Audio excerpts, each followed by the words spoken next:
तो अजमेर के ब्लैकमेल कांड पर अब सियासत भी तेज हो गई है। न्याय की प्रक्रिया जारी है, लेकिन उस बीच बीजेपी और कांग्रेस दोनों इस मामले को लेकर एक दूसरे पर हमलावर है।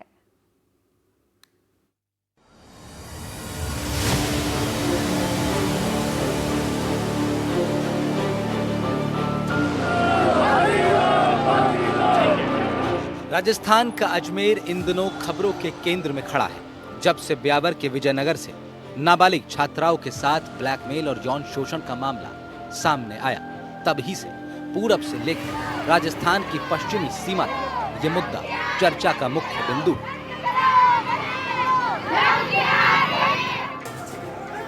नाबालिग छात्राओं के साथ अश्लील फोटो खींचकर ब्लैकमेल और यौन शोषण करने के इस मामले पर सियासत भी गरमाने लगी है।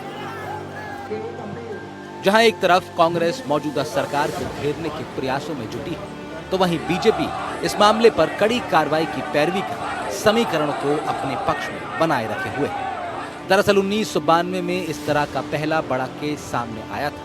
तब उसमें मुख्य आरोपी कांग्रेस नेता था। ऐसे में बीजेपी इस बार कांग्रेस को इस मुद्दे पर बोलने का अधिकार ही नहीं देना चाहती। वहीं कांग्रेस कह रही है कि जैसी कार्रवाई होनी चाहिए थी वैसी हो नहीं रही। साथ ही कानून व्यवस्था को लेकर बीजेपी की भजनलाल सरकार को भी कांग्रेस घेर रही है। उधर बीजेपी नेता बाल मुकुंद आचार्य आरोपियों के खिलाफ बुलडोजर एक्शन की मांग कर रहे हैं। तो वहीं विजयनगर पहुंचे कैबिनेट मंत्री अविनाश गहलोत ने स्थानीय विधायक वीरेंद्र कानावर और पुलिस प्रशासन के बड़े अधिकारियों के साथ बैठकर नाबालिग बच्चों के साथ हुई इस ब्लैकमेलिंग की घटना की पूरी जानकारी ली। साथ ही इस मामले को लेकर अविनाश गहलोत ने बड़ा बयान दिया है। कहा कि आज से इस मामले में बड़ा एक्शन देखने को मिलेगा। लोगों के अवैध नोटिस जनता की नज़र में है, उनसे नोटिस दिए गए हैं। कुछ लोगों ने 69 के पट्टे प्रस्तुत किए हैं, कुछ लोगों ने संपत्ति को वक्त में दर्ज कराना बताया गया, लेकिन वक्त कोई न्यायालय नहीं होता है। प्रशासन को हमने निर्देशित कर दिया है कि आप किसी से डरने की आवश्यकता नहीं है। आपको अपराधियों के खिलाफ में त्वरित कार्रवाई करके पीड़ित परिवार को राहत प्रदान करें। जनता में विश्वास बना रहना चाहिए, ताकि जब अवैध गतिविधियों में शामिल जो लोग हैं, चाहे वो मीट मांस की दुकान अवैध तरीके से कोई चला रहा हो, कोई अवैध तरीके से कोई इस प्रकार की गतिविधियों में शामिल हो जिससे जनता की भावनाओं को ठेस पहुंचती है, वैसा काम विजयनगर में नहीं होगा। इतने दावे किए हैं सरकार ने, आंकड़े प्रस्तुत किए हैं। हकीकत यह है कि लॉ एंड ऑर्डर, महिला उत्पीड़न, इस प्रकार के घिनौने अपराध लगातार बढ़ रहे हैं और इस पर अंकुश लगाने के लिए सरकार ने अब तक सिर्फ आश्वासन ही दिया है। जब भी सरकार का जवाब आता है आश्वासन मिलते हैं, लेकिन जो प्रशासन में पकड़ होनी चाहिए पुलिस के ऊपर, जिस प्रभावशाली तरीके से सरकार का नियंत्रण होना चाहिए, उसमें कहीं कमी दिखती है मुझे।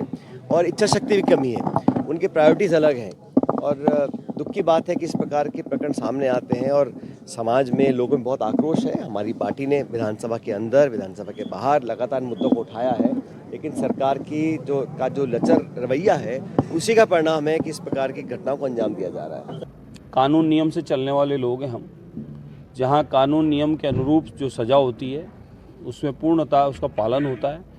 जिन लोगों ने इस प्रकार के कृत्य किए हैं वहाँ बुलडोजर की आवश्यकता पड़ेगी तो बुलडोजर भी चलेगा, और कहीं ऐसे दुष्कर्मियों को अगर कहीं फांसी की सज़ा भी होगी तो वह भी होगी, और उससे भी पार नहीं पड़ी तो उनके परिवारजन जो उनका सहयोग कर रहे हैं, उनके साथी, उन पर भी कार्रवाई होगी। जो उसमें सहभागी बन रहे हैं ऐसे लोगों को कहीं बख्शा नहीं जाएगा। पुलिस द्वारा विजयनगर ब्लैकमेलिंग कांड में ताजा गिरफ्तारी आरोपी सावरलाल की गिरफ्तारी के बाद कई चौंकाने वाले खुलासे भी हुए हैं। इस मामले में विजयनगर के कुछ व्यवसायियों की भूमिका भी सामने आ रही है। पुलिस ने कुछ व्यवसायियों को इसके चलते तलब भी किया है। जांच के दौरान पता चला कि गुरुपन्ना टावर के मालिक संदीप सांखला और सावरलाल के नाम पर किए गए रेंट एग्रीमेंट में कई संदिग्ध लेन देन हुए हैं। आरोप है कि सावरलाल के नाम पर एग्रीमेंट कर अन्य लोग एक कैफे चला रहे थे। विजयनगर पुलिस ने इस सिलसिले में कुछ अन्य गिरफ्तारियां भी की हैं, जिनसे पूछताछ की जा रही है। इस दौरान 2 और व्यक्तियों के नाम सामने आए, जिनकी भूमिका की गहनता से जांच की जा रही है। लेकिन तमाम कार्रवाइयों के बीच सियासत अपना रंग बिखेरना नहीं छोड़ती। बीजेपी और कांग्रेस के अलग अलग नेता अपने अपने ढंग से इस मुद्दे पर सियासत करते नजर आ रहे हैं। कड़ी कार्रवाइयों की बात तो सब कर रहे हैं, लेकिन जब तक पीड़िताओं को न्याय नहीं मिल जाता तब तक सियासत भले ही अपनी सहजता से बनती बदलती रहे, लेकिन ये मुद्दा खत्म नहीं होगा। मंत्री अविनाश गहलोत ने भी आरोपियों के खिलाफ सख्त कार्रवाई की बात कही। यहां तक कि यह कहा कि विजयनगर में अवैध संपत्तियों पर बुलडोजर की कार्रवाई जल्द होगी। वहीं अवैध रूप से मीट मांस की दुकान लगाने वालों पर भी कार्रवाई अमल में लाई जाएगी। आज पूर्व पार्षद हाकिम कुरैशी को माननीय मजिस्ट्रेट के समक्ष पेश किया गया, जहां से आरोपी को मजिस्ट्रेट ने न्यायिक अभिरक्षा में भेजने के आदेश दिए। वहीं पूर्व पार्षद को जब कोर्ट परिसर से बाहर ले जाया जा रहा था, इस दौरान आक्रोशित अधिवक्ताओं ने उसकी जमकर पिटाई लगा दी। एनडीटीवी राजस्थान अजमेर से पवन अटारिया।